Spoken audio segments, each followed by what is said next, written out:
बचपन से ही जिस प्रकार के समाज में हमारी परवरिश हुई है, वहाँ हमें यह सिखाया गया है कि जिंदगी में कभी हारना नहीं है, हमेशा सबसे आगे रहना है। और इस तरह के विचार पनपने के कारण एक बच्चे के मन में हमेशा हार के प्रति एक डर लगा रहता है।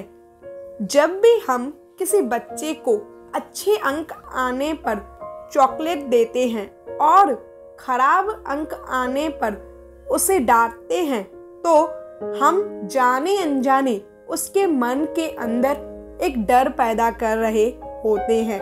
और कहते हैं कि बच्चे के मन में बचपन में बोया गया बीज जिंदगी भर फलता है।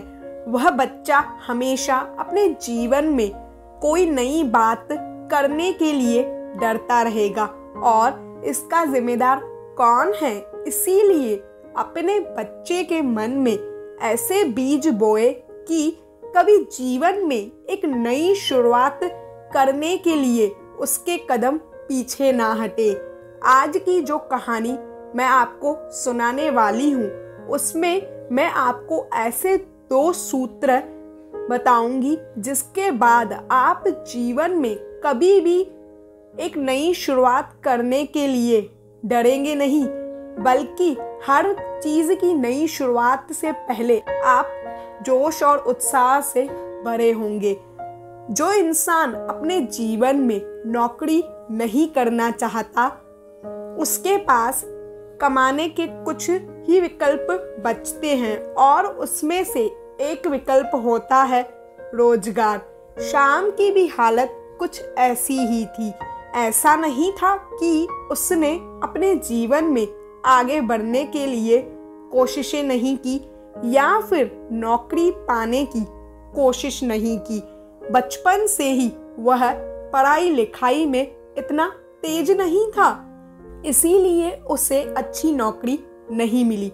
और जो नौकरी उसे मिलती उसमें उसे वेतन तो कम मिलता ही, लेकिन मेहनत उससे बहुत ज़्यादा करवाई जाती थी। उस वेतन से उसका अपना ही खर्च नहीं निकल पाता था, तो वह अपने परिवार का खर्च कैसे निकाल पाता।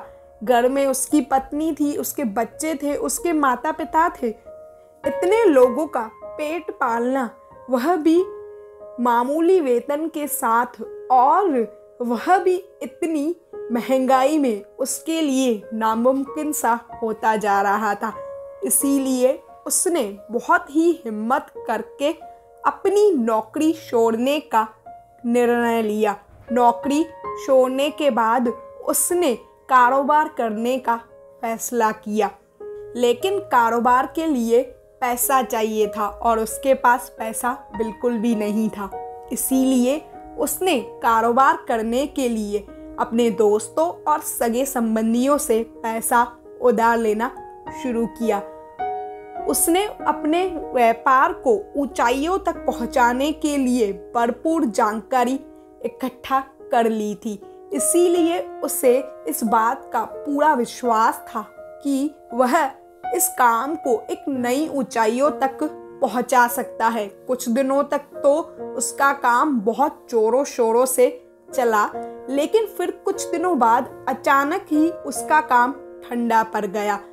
अब दिन रात उसे केवल एक ही चिंता खाती रहती थी कि वह अपने सगे संबंधियों और मित्रों के पैसे कैसे लौटाएगा, और इस चिंता के कारण वह शराब पीने लग गया।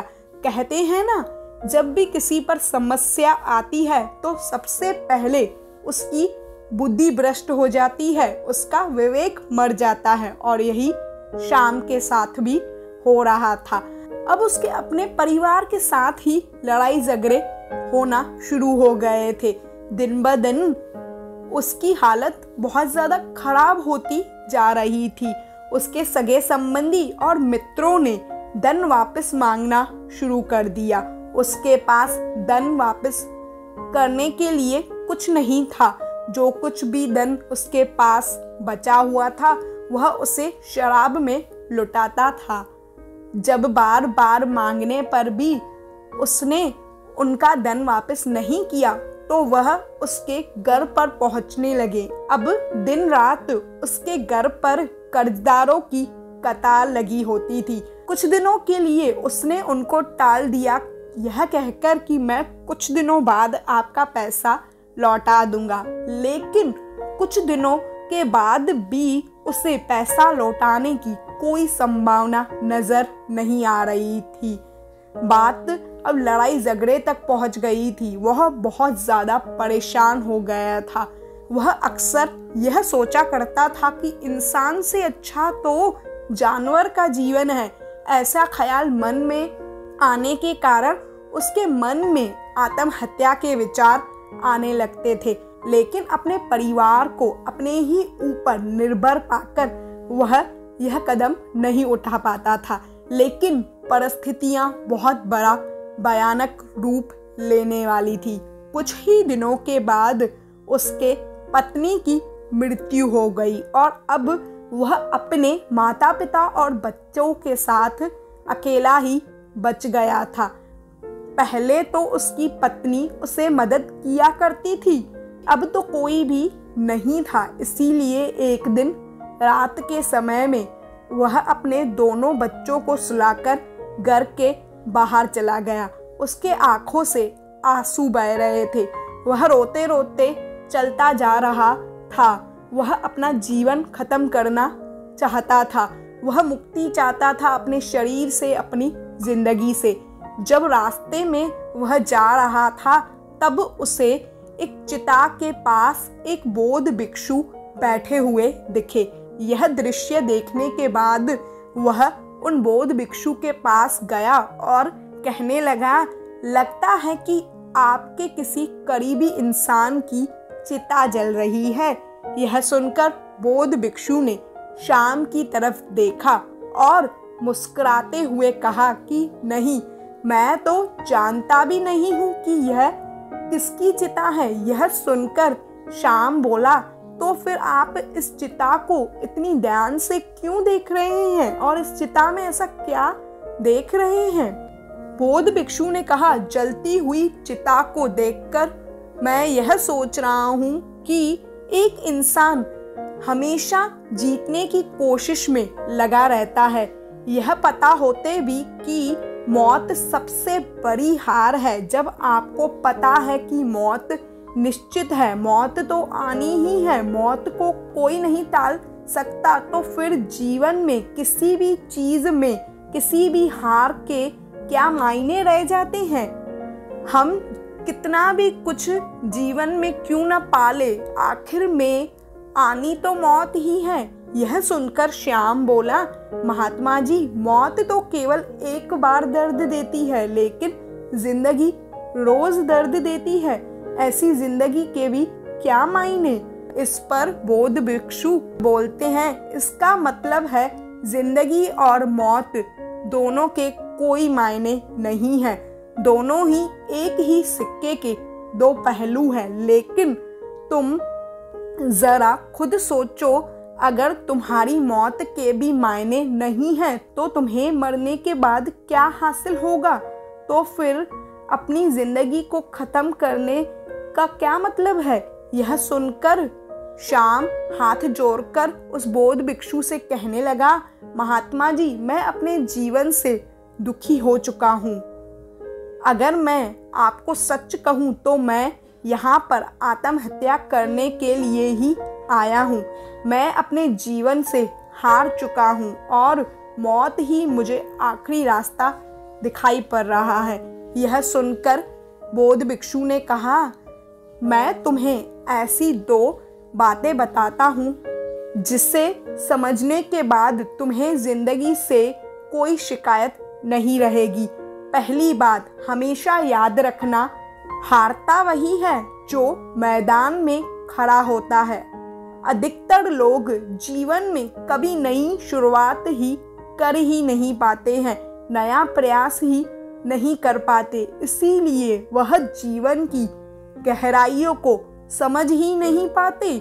उन्हें हमेशा यह लगता है कि कई नई शुरुआत करने से मेरा नुकसान ना हो जाए, और इसी नुकसान के डर से वह कभी शुरुआत ही नहीं कर पाते। लेकिन गरे में पानी ही नहीं भरा गया हो तो फिर गरा किस काम का। अगर जीवन में जीवन की गहराइयों तक पहुंचा ही नहीं जाए तो जीवन का क्या फ़ायदा। इसीलिए जीवन में कभी भी नई शुरुआत करने से डरना मत, घबराना मत।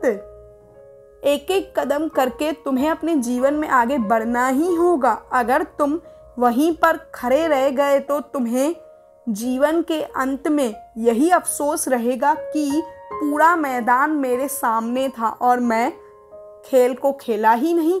लेकिन फिर क्या होगा जब चिड़िया चुग गई खेत, तो फिर पछतावे से क्या होगा। इसीलिए कल कोई पछतावा न हो तो अपने मन से हार का यह डर निकाल दो। भूल जाओ लोग क्या कहेंगे। अगर आपको लगता है कि किसी काम को आप अच्छे तरीके से कर सकते हैं तो उससे शुरू करने में कभी भी घबराना मत, वरना तो जिंदगी भर आपको यही अफसोस रह जाएगा कि मैं कर सकता था। और दूसरी बात जो हमेशा याद रखनी है, यहाँ हार कर भी खेल से कोई बाहर नहीं होता। मौत से पहले जिंदगी आपको अनगिनत मौके देती है, लेकिन यह आप पर निर्भर करता है कि आप कितने मौके ढूंढ पाते हैं। यहाँ पर कोई व्यक्ति खेल से बाहर नहीं होता। अगर एक बार हार गए तो हमें दोबारा नई कोशिश करनी चाहिए, लेकिन पहली बार की हार का ही डर हमारे मन में बैठा रहता है, इसीलिए हम दूसरी शुरुआत नहीं कर पाते। आपको जीवन में चाहे जितनी भी हार मिले, लेकिन आप कभी हार मत मानना, क्योंकि आपका जीवन आपको अनगिनत मौके और देगा, आपको ऊपर उठाने के और नए नए रास्ते आपको दिखाएगा। लेकिन आप कभी भी अपने जीवन से निराश मत होना। आखिर में तो यही छोड़कर जाना है, तो फिर दुख कैसा, निराशा कैसी। कम से कम हम जीवन को एक कोशिशों का सागर तो बना सकते हैं। चलिए मान लीजिए कि हमने जीवन में कुछ नहीं पाया, लेकिन हमने जीवन में बहुत कुछ सीखा तो सही, जीवन में कोशिशें तो की, जीवन में अनुभव तो किया। कम से कम खाली हाथ तो नहीं लौट रहे हैं। मन के हारे हार होए, मन के जीते जीत। इसीलिए अपने मन में एक नई उमंग भरिए, नया जोश भरिए, एक नया उत्साह भरिए और नई शुरुआत करिए।